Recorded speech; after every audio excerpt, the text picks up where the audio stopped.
ขยันกันเตียนไว้เมื่อนี้จะมาทูเสาถามเป็นเจ้าตาหน้าหลวงเฮ็ดไว้กวนขึ้นฮัลโหลลูกไปเพียวมือขึ้นก็นอทำก็ใครขึ้นสิ่งขึ้นกว่างต่างหลักเดียวใน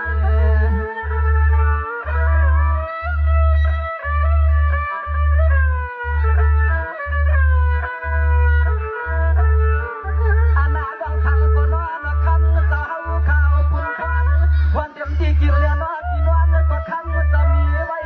ลายปักกันยาวหลานเราใจคำอาลิมาหาคุณหา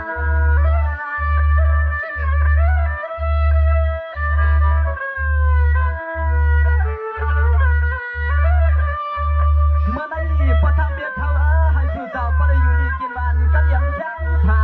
บังกะลาหัวเสียงตั้งเชอันว่าชูไว้ฝันเมื่อชูตาลูกเขานั่งกึ่งอีกเพียงเมื่อยา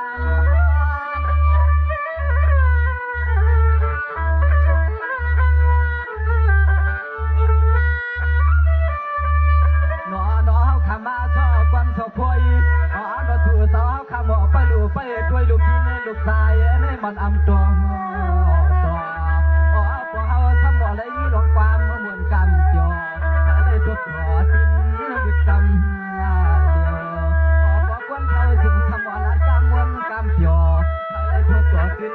ดึกจำ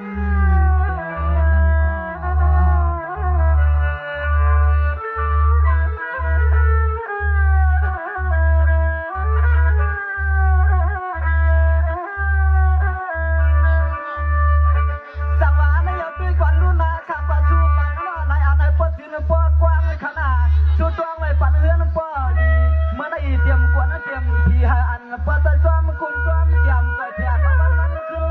ขนาดมันพอมีเท้าเข้าอยู่ดีคำนี้อายุอายุยาวยืนอยู่เตียนอยู่ทางมังกะลาป้าดูยิงลูกชายก็เหตุการณ์แม่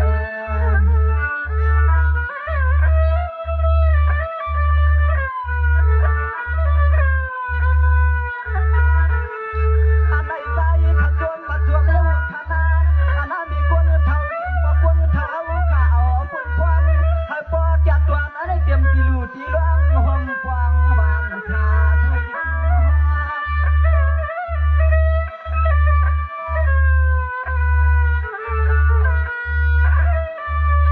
เมื่อไม่เพื่อเจตนาก็ไม่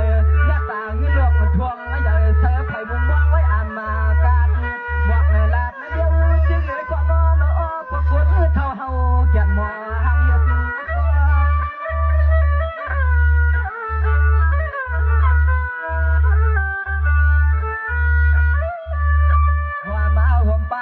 กูหลวงเรียนว่ากูไล่ลงไปจึงก็ถือเสาหอตะวันหน้าทามาอะไรไปงานในก็คำเสาหอทุกเงินทุกกองตาพออายุตันหน้าดีกูชื่อใหญ่ชื่อเสาข้าปอดอกมึงพี่คุณคุณ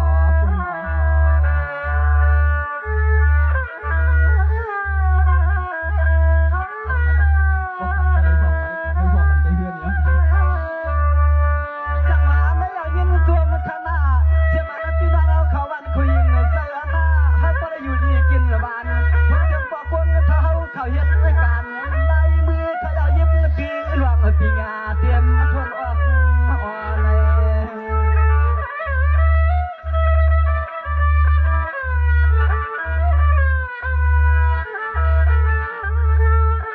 อ๋อนอนเลยก็คำเสาข้าบ่ลุตาผมเตรียมมาลาหาเราผมเตรียมมือคำเสาข้าเฮ็ดเจ้าไปมั่งกะลาดี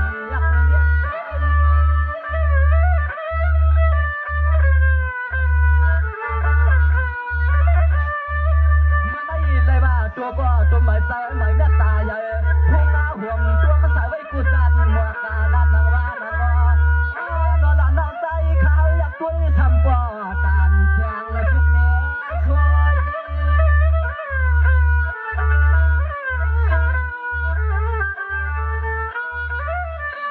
โว้ยนอนมันแก้วกูตั้งขายาวหนักจนหัวเจียมเอาตะลุงชาทำให้สาวเฮาขายนออันใดปองทางเฮ็ดนักการไปลุงไปทิ้งที่ในบ้านนาผมป่าทุกทางพายกะไก่อันลงไหลก่อนมันแก้วมันดีที่อ่อน